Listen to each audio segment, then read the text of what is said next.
Hello বন্ধুরা, আমি dietician Shampa.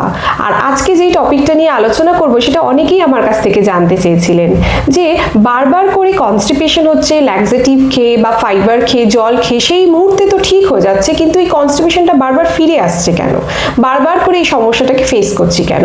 তাই এটা বুঝতে হবে যে কনস্টিপেশন কোনো ইনিশিয়াল বা এমন কোনো সমস্যা না যেটা হলো এবং সেটাকে ছেড়ে দেওয়া গেল।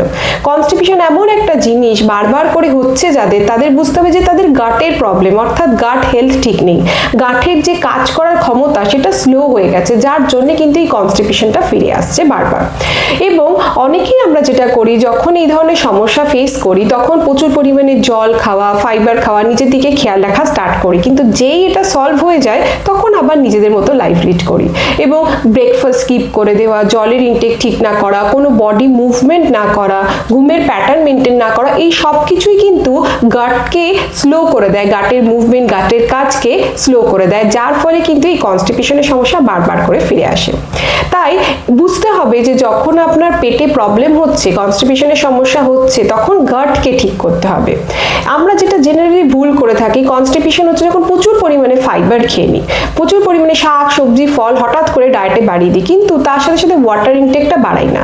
ওয়াটার ইনটেক না বাড়লে কিন্তু কনস্টিপেশনের জন্য যে ফাইবার খাচ্ছেন সেটা বডিতে গিয়ে কোনো কাজ হয় না, কারণ ফাইবারের ওয়ার্ক করার জন্য, কাজ করার জন্য সবসময় জলের দরকার পড়ে, যেটার ব্যালেন্স না হলে কনস্টিপেশনের সমস্যা আরও বাড়িয়ে দিতে পারে।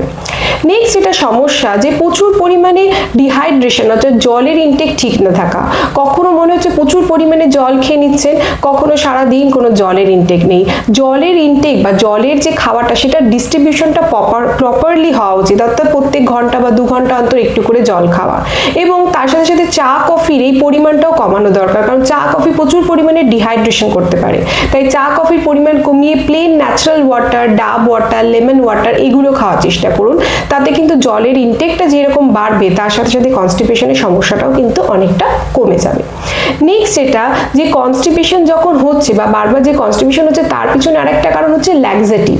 আমরা যখন ইনিশিয়াল কোনো প্রবলেম হয়, একটা ল্যাক্সেটিভ যে কোনো ধরনের দোকানে পাওয়া যায় সেটা খেয়ে নিই এবং সেটার ডোজটাকে কমপ্লিট করি না প্রথমত। দ্বিতীয়ত যেটা করি যে যখন হচ্ছে 2-3 দিন খেয়ে আবার বন্ধ করে দিই, এবং বারবার এই ল্যাক্সেটিভ খাওয়ার ফলে বডির নিজস্ব ক্যাপাসিটি বা বাওয়েল মুভমেন্টের যে ক্যাপাসিটি সেটা কিন্তু নষ্ট করে দেয়, গাটের হেলথকে নষ্ট করে দেয়, গাট ব্যাকটেরিয়ার গ্রোথকে নষ্ট করে দেয়, যার ফলে নিজের ইচ্ছা মতো প্রেসক্রাইব ল্যাক্সেটিভ খেয়ে নেওয়া এবং কনস্টিপেশন যখন হচ্ছে তখন প্রবলেমটা সলভ করে দেওয়া, সেটার জন্যও কিন্তু ধীরে ধীরে গাটের রেসপন্স বা গাটের অ্যাক্টিভিটি স্লো হয়ে যায়, তখন কিন্তু বারবার করে এই কনস্টিপেশনটা ফিরে আসে।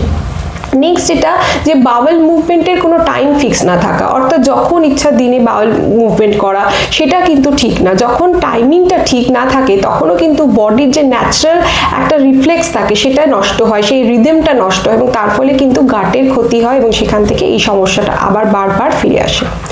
নেক্সট যেটা যে যখন এই ধরনের সমস্যাগুলো হচ্ছে তখন স্ট্রেস আছে কিনা, আপনার স্লিপে কোনো প্রবলেম আছে কিনা সেটাও কিন্তু খেয়াল রাখতে হবে।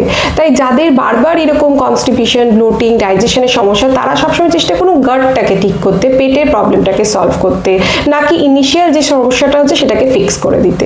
যদি গাট ঠিক থাকে, যদি শরীর একদম ফিট থাকে, তাহলে কিন্তু কনস্টিপেশন কেন কোনো ডাইজেশন রিলেটেড সমস্যা হওয়া উচিত নয়।